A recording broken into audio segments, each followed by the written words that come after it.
Assalamualaikum warahmatullahi wabarakatuh. Perkenalkan, saya Siti Magrifa dari kelas Agri Tandim. Ingin menjelaskan tentang sistem tanam paksa yang terjadi di Indonesia. Pengertian tanam paksa atau kultur sel-sel merupakan peraturan yang dikeluarkan Gubernur Jenderal Johannes van der Bos pada tahun 1830 yang mengharuskan setiap desa menyisihkan 20% tanahnya untuk ditanami komoditas yang laku di pasar ekspor, khususnya tebu, tarom, atau nila, dan kopi. Hasil tanaman ini nantinya harus dijual kepada pemerintah Belanda dengan harga yang telah ditetapkan. Sedangkan penduduk desa yang tidak punya tanah harus bekerja selama 75 hari setiap tahun atau 20% dari 365 hari pada perkebunan milik pemerintah Belanda. Hal tersebut menjadi semacam pengganti pajak bagi rakyat. Namun pada kenyataannya peraturan sistem tanam paksa bisa dikatakan tidak sesuai karena pada praktiknya seluruh wilayah pertanian wajib ditanami tanaman yang laku ekspor dan hasilnya diserahkan kepada pemerintah kolonial. Tanah yang digunakan untuk praktik tanam paksa pun masih dikenakan pajak, seharusnya bebas pajak. Sedang warga yang tidak mempunyai lahan pertanian harus bekerja selama setahun penuh atau seharusnya hanya 75 hari di lahan pertanian Belanda. Sejarah dan latar belakang tanam paksa. Pada tahun 1830, saat pemerintah Belanda hampir bangkrut setelah terlibat akibat Perang Diponegoro 1825 sampai 1830, kemudian Jenderal Judo mendapat izin untuk menjalankan kultur sel-sel atau sistem tanam paksa dengan tujuan utama untuk menutup defisit anggaran pemerintah penjajahan dan mengisi kas pemerintahan jajahan yang saat itu kosong.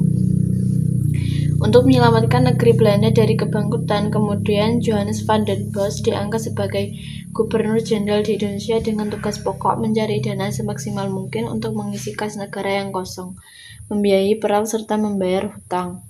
Sistem tanam paksa dan usaha swasta.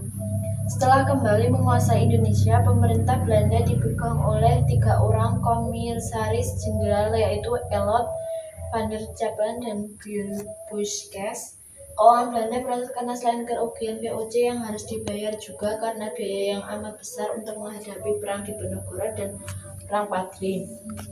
Di Eropa, Belgia memisahkan diri pada tahun 1830 padahal daerah industri banyak di wilayah Belgia. Untuk mengatasi kesulitan ekonomi tersebut, maka diberangkatkanlah Johannes van der Bos sebagai Gubernur Jenderal Hindia Belanda dengan tujuan meningkatkan penerimaan negara. Untuk mengatasi masalah keuangan, bagaimana cara Van der Bos meningkatkan penerimaan negara? Van der Bos memperlakukan sistem tanam paksa yang kemudian menjadi tanam paksa. Peraturan tanam paksa yang dikeluarkan Van der Bos mewajibkan rakyat membayar pajak dalam bentuk hasil pertanian atau in natura, khususnya kopi, tebu, dan nila. Dengan demikian, akan diperoleh barang ekspor yang banyak untuk dikirim ke Belanda dan dijual ke Eropa serta Amerika.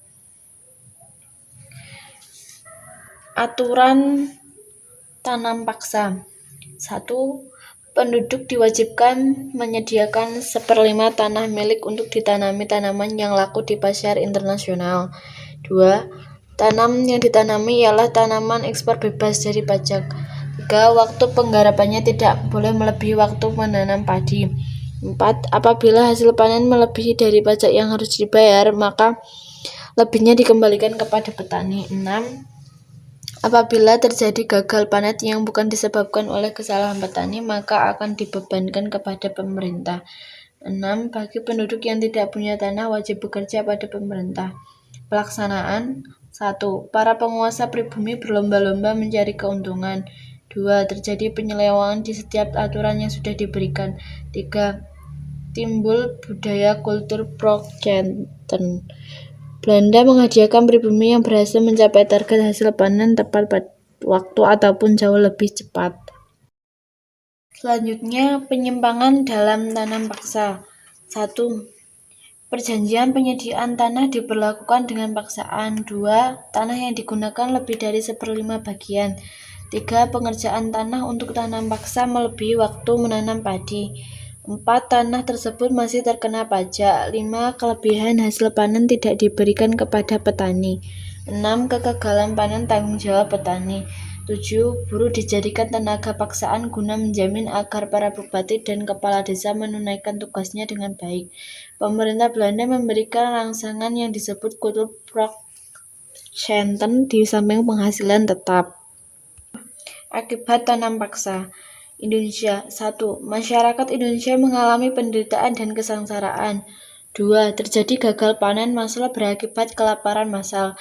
3. Kematian yang mengerikan akibat kelaparan massal atau Pulau Jawa kehilangan penduduk sebanyak 33%. Belanda. 1. Berhasil mengisi kekosongan kas negara. 2. Hutang-hutang Belanda terlunasi. 3. Berhasil memakmurkan masyarakat Belanda. 4. Belanda mengalami surplus keuangan. 5. Perdagangan Belanda maju pesat. Akhir tanam paksa. Muncul kritik dari berbagai kalangan, diantaranya golongan liberal. 2. Edward Douwes Dekker atau penulis Max Havelaar.